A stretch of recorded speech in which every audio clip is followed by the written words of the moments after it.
Hello everyone, we are on chapter 5 of Philosophy of Freedom and we are on paragraph 24. So let's get started. Rooted most deeply in the naive consciousness of mankind is the opinion that thinking is abstract, without any concrete content. It can at most give us an ideal counterpart of the unity of the world, but never the unity itself. Whoever judges in this way has never made it clear to himself what a percept without the concept really is. Let us see what this world of percepts is like. A mere juxtaposition in space, a mere succession in time, a mass of unconnected details. That is how it happens. None of the things which come and go on the stage of perception has any direct connection that can be perceived with any other. The world is thus a multiplicity of objects of equal value. None place any greater part in the whole machinery of the world than any other. If it is to become clear to us that this or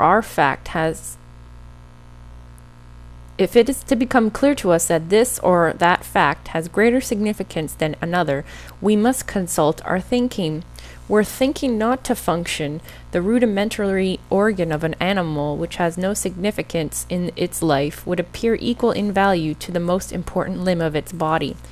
The separate facts appear in their true significance, both in themselves and for the rest of the world, only when thinking spins its threads from one entity to another. This activity of thinking is one full of content, for it is only through a quite definite concrete content that I can know why the snail belongs to a lower level of organization than the lion. The mere appearance, the percept, gives me no content which could inform me as to the degree of perfection of the organization. And we have the summary for 24 as follows. A commonly held view is that thinking is abstract and only gives us an ideal counterpart of this unity of the world, but not the unity itself. However, it is only through the activity of thinking that the relative significance of one percept to another is ascribed. And so he's pointing out in this paragraph is that in the naive consciousness of mankind, that theory of knowledge, they just believe thinking is abstract and that it doesn't give us a unity of the world. It just gives us this ideal counterpart of the world.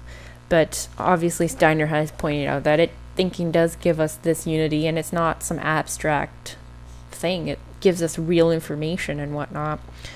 And he also he gives us an imagination here where we are to imagine what the world is like without thinking and how we would perceive it. He's done this in a previous chapter where he was, not sure what chapter it was, I think it was 3, where, we had to imagine ourselves as an alien and how we would perceive things. And it's the same thing here. He's giving us a similar imagination, except he's pointing out that we wouldn't be able to prioritize things. We would just, each percept that we see is just as valid as anything else. We wouldn't be able to differentiate what's important. Like, I could have in front of me a snail and then, my mother, and then I would just love them equally, or I would just, they would both be equally important. So let's say it's Christmas, and I both give them gifts because to me, I perceive them the same. I don't recognize them as any different because it's thinking that gives us that prioritizing, and it gives us what is important. It distinguishes things and whatnot. It gives things significance on what we decide is more important or whatever. So that's what he's saying here. So let's move on to 25.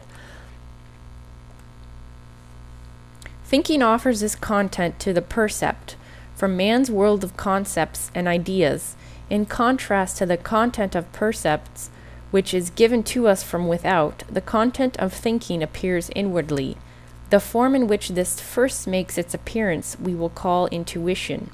Intuition is for thinking what observation is for percept. Intuition and observation are the sources of our knowledge. An observed object of the world remains unintelligible to us until we have within ourselves the corresponding intuition which adds that part of reality which is lacking in the percept.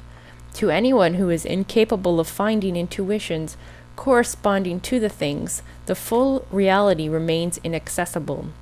Just as the color-blind person sees only differences of brightness without any color qualities, so can the person without intuition observe only unconnected perceptual fragments.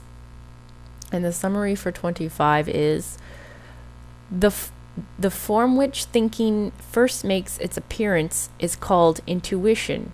Intuition is for thinking what observation is to the perception. It is thinking and observation that are the sources of our knowledge.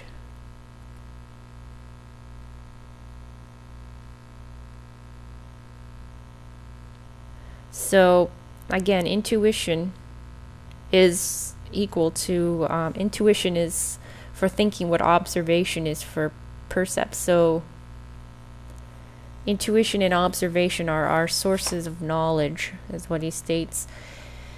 So we first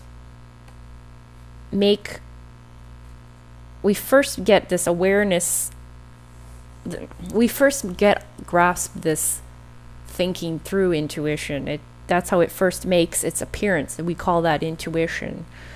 So that's what he's pointing out here. And everyone has this intuition, because otherwise you wouldn't be capable of thinking, as he says here. So the person without intuition observes only unconnected perceptual fragments. I believe he does go on to discuss intuition a little bit more. I think I'm going to just stop it there. I think it's good to just reflect on that, what he states here, the 2 points here. I'll just read it out. The form in which this first makes its appearance we will call intuition. Intuition is for thinking what observation is for percept. And intuition and observation are the sources of our knowledge. So I recommend that you just think about those 3 lines and just sit with those thoughts. And again, the other important point he points out, he says, again, the content of percept is given to us from without, and the content of our thinking appears inwardly. So again, that's another important point in this paragraph. So I look forward to seeing you all again next time. Bye.